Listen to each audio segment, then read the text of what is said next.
There is a level of mental strength that makes you genuinely untouchable, not invincible, not emotionless, untouchable. And today you're going to learn how Japanese warriors forged it 6 centuries ago and exactly how you can build it starting right now. You've seen this person before. They never complain. Rejection doesn't rattle them. Criticism doesn't make them flinch. They walk into any room carrying a quiet, settled authority that other people can't quite explain. While everyone around them is falling apart, making excuses, catastrophizing, reacting, this person stands completely still at their center. And what do people say about them? They got lucky. They don't have real problems. They were just born that way. That's a comfortable lie, because the truth requires something most people aren't willing to give. There was a warrior class in feudal Japan, the samurai, who developed a training philosophy so brutally effective it turned ordinary men into something the world had never seen. Before one of the greatest of these warriors died, he left behind a single concept that contained the entire blueprint. One word: Fudoshin, the immovable mind. The mind that cannot be shaken by anything life throws at it. Today I'm giving you the full system, not the sword techniques, but the internal architecture. The method for building a mind that fear cannot penetrate. But I have to warn you, this is not positive thinking, not affirmations, not visualization. It's about deliberate exposure to the exact things that terrify you most. Let me tell you about a woman named Maya, 29 years old, project lead at a mid-sized firm, intelligent, capable on paper, but inside, held together with tape. Every piece of criticism from her manager felt like a knife. Every conflict sent her running, either withdrawing completely or erupting. No middle ground. She'd lie awake at 2 a.m. replaying arguments, rehearsing what she should have said. A single harsh email could destroy her entire week. She was constantly reacting, constantly depleted, constantly one trigger away from collapse. Then came the moment that changed everything. She was presenting a 3-month project. Halfway through, her director cut her off in front of the room. This completely misses the mark. Did you even read the requirements? Dead silence. Her hands trembled, her throat locked. She stood frozen while a dozen people stared. She made it to the bathroom before she broke down. 20 minutes later, she made a decision. She was done being someone a single comment could destroy. When Maya started researching mental toughness, she found something that contradicted everything modern culture had told her. Modern culture says, protect your peace, avoid your triggers, build safe spaces. The samurai said the exact opposite: seek the discomfort, walk toward what you fear, train where it hurts most. These warriors meditated under freezing mountain waterfalls. They held still in meditation until their bodies screamed to move. They deliberately put themselves into situations designed to shatter their composure every single day. The philosophy was ruthlessly simple. You cannot build armor without being struck. Every time you run from difficulty, you train yourself to be weaker. Every single time. Maya realized she'd spent years doing exactly that. Hard conversation coming, send an email instead. Conflict rising, disappear. Criticism incoming, get defensive before they finish. She had been building fragility into her nervous system, one avoidance at a time. So she started seeking the situations that broke her. Every morning, 60 seconds on camera, then watching it back. Sounds easy. For Maya, it was torture. She hated her voice, hated how she looked, but she did it anyway. Day 1 barely got through it. Day 20, she could watch without that gut punch of discomfort. The charge was gone, not because she loved it, because she'd exposed herself to it so many times it lost its power. This is the first principle of Fudoshin. Repeated exposure rewires your nervous system. What once triggered panic becomes neutral, not through avoidance, but through confrontation. If this is landing for you right now, hit that like button and subscribe. It genuinely helps more people find this message. By week 4, she was ready for something harder. The samurai had a purification ritual, standing beneath ice-cold waterfalls. The cold was never the point. The point was training the mind to stay calm while the body is in crisis. Maya didn't have a waterfall, she had a shower. Every morning after the warm water, she turned it full cold and stayed for 3 minutes. The first time she lasted 15 seconds, every instinct screaming. But she remembered, the practice isn't about comfort. It's about teaching your mind that it can stay steady when your body is under stress. Day 2, 20 seconds. Day 5, 45. By week 2, standing under that freezing water, she noticed her breathing. Slow, deep, controlled. Her body was in distress. Her mind was not. She had separated the physical sensation from the mental response. The samurai called this kokoro, the unified mind-heart, the ability to experience hardship in the body without creating suffering in the mind. And the science backs it. When you voluntarily expose yourself to controlled stress, you train your autonomic nervous system. Your baseline stress response physically decreases. Maya started noticing this everywhere. Sharp email from her boss, she'd feel the spike, then watch it pass. Hard conversation, her heart would race for a moment, then settle. The world hadn't softened. She had hardened. But she hit a wall. She was handling physical stress, handling solitary challenge. But the moment someone criticized her or put her on the spot in public, she still crumbled. That's when she discovered the samurai concept of kata, pre-programmed forms. Practice thousands of times until the response becomes automatic. A samurai doesn't think about how to parry a strike. The body executes before the mind engages. Maya built her emotional kata, 5 responses to the 5 situations that consistently broke her. When criticized, I appreciate that. Give me time to look at it and I'll come back to you. When attacked personally, help me understand exactly what needs to change. When interrupted, silence. Let them finish. Then continue without acknowledging it. When blamed unfairly, I see it differently. Here's what actually happened. Then facts only. When pressured for instant decisions, I want to give this the thought it deserves. I'll have an answer by this afternoon. She practiced these daily, out loud, in the mirror, in the car. She role-played worst-case scenarios until none of them had power over her. Then came the test. Her director called her in. The client tore apart your presentation. They used the word amateur. They're reconsidering the contract. The old Maya would have shattered. Instead, her kata fired before panic could. Thank you for telling me directly. What specifically did they object to? Her voice was level. Her hands were still. Her director looked almost confused. He'd expected the old reaction. He didn't get it. By month 3, Maya had real progress, but she knew she hadn't faced a true crucible yet. So she signed up for a live storytelling night. 100 strangers, no notes, no slides, just a microphone and 5 minutes. Everything she feared, being watched, judged, having nowhere to hide, compressed into one experience. Preparing, she had a panic attack just imagining it. Every instinct said cancel. But she remembered, the thing you most want to avoid is exactly the thing you most need to face. She didn't cancel, but she prepared unusually. She practiced failing. She stood in her living room and intentionally forgot her words. Practiced standing in silence. Practiced every worst-case scenario until none of them triggered panic anymore. The night came.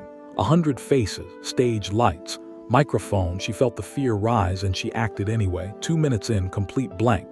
In the past, that would have ended her. Instead, 3 seconds of silence, a smile. Give me a second. Then she continued. The audience leaned in. Because real, imperfect, unbroken humanity is magnetic. Afterward, people came up. You seemed so calm up there. They had no idea.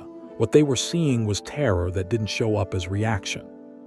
From the outside, that looks exactly like confidence. You don't eliminate fear. You learn to perform while fear is present.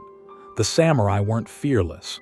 They were trained to function despite fear, which is completely different. Then Maya made a mistake that almost unraveled everything. After the speech, she coasted, stopped cold exposure, stopped practicing her kata, stopped seeking discomfort. 2 weeks later, her partner said something critical and she exploded exactly like before. All that composure gone in a flash.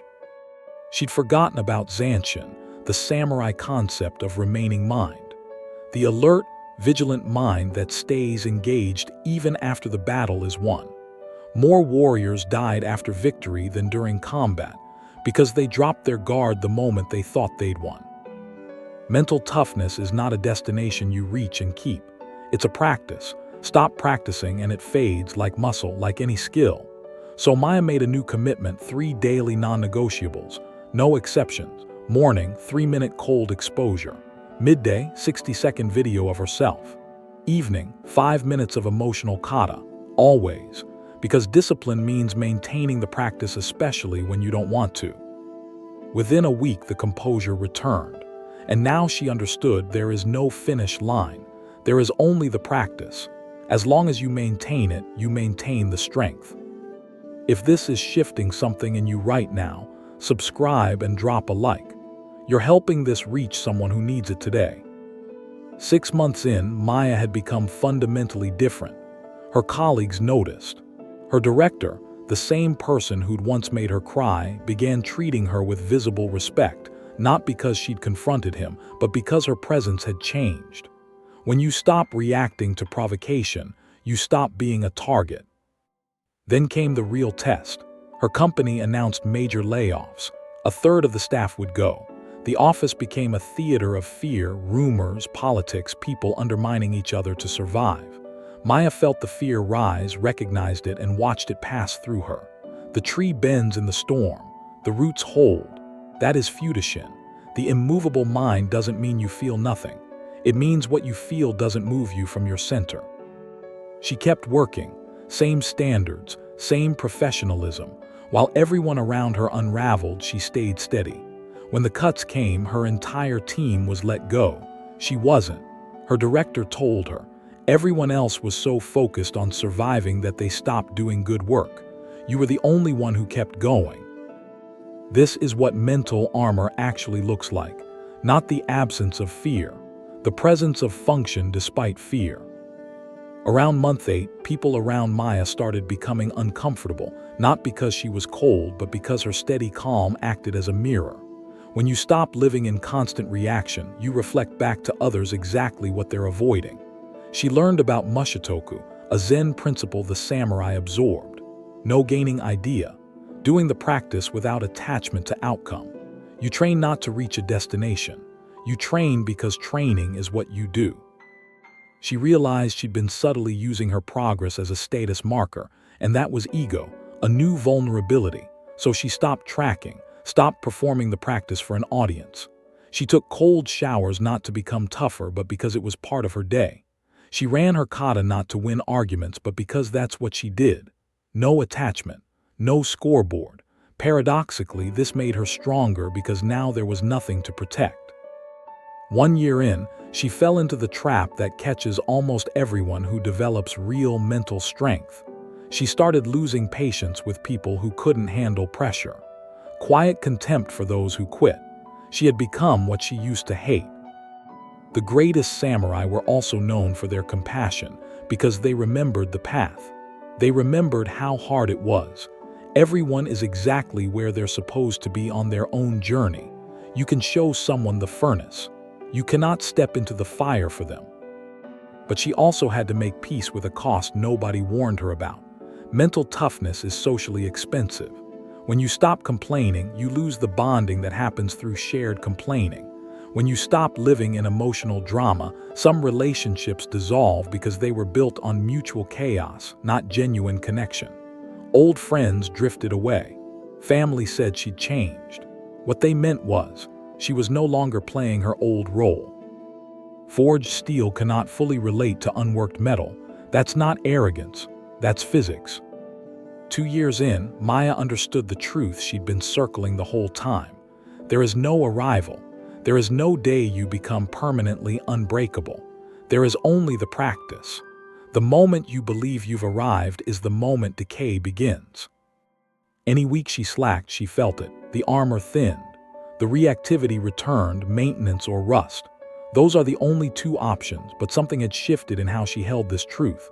At first it felt like a sentence, you mean I have to do this forever. Now she understood the practice is the point. The cold exposure, the kata, the deliberate discomfort, these aren't methods towards something. They are the something. The path is the destination. Practicing is what strength looks like. When people asked Maya how she became so composed, she'd say, "I'm not, I just practice being uncomfortable every day." That answer frustrated them. They wanted a secret, a shortcut, a gift they hadn't been given. Because if it's just practice, if it's just showing up every day and doing the uncomfortable thing, then they have no excuse.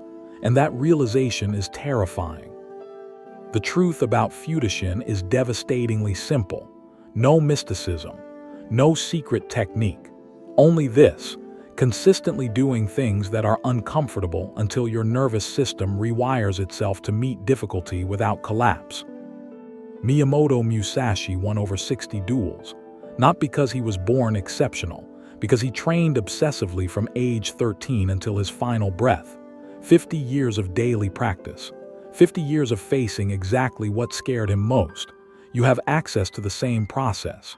Cold exposure, emotional kata, deliberate fear-facing, hard conversations. None of this is secret. All of it is available to you right now. The gap between people who develop real mental toughness and people who just talk about it is not information. It's willingness. Willingness to look stupid while learning. Willingness to fail and continue. Willingness to practice when no one is watching and no one will ever know. Maya's final realization came 2.5 years in, standing in her cold shower. She wasn't counting down, wasn't waiting for it to end. The cold water was just cold water, no story around it, no resistance to it. This is the highest level of Fudoshin, not that nothing bothers you, but that you're not bothered by being bothered. You can feel discomfort without suffering from it. You can feel fear without being ruled by it. That is what makes you untouchable. Life will always bring storms. The question has never been whether the storm comes. It's whether it moves you from your center or whether you hold affected on the surface, unmoved at the core. The price is daily discomfort. The price is doing the thing that scares you when comfort is right there waiting. The price is maintaining the practice when motivation is long gone. The price is becoming someone your old circle might not fully recognize. But what you receive in return cannot be bought any other way. You get to move through this life unbroken. If this message hit something real in you today, subscribe and leave a like. You're helping this reach someone who's standing in that bathroom right now, deciding who they're going to become. Now go do the thing that scares you, right now, not tomorrow. The armor doesn't build itself. It never has.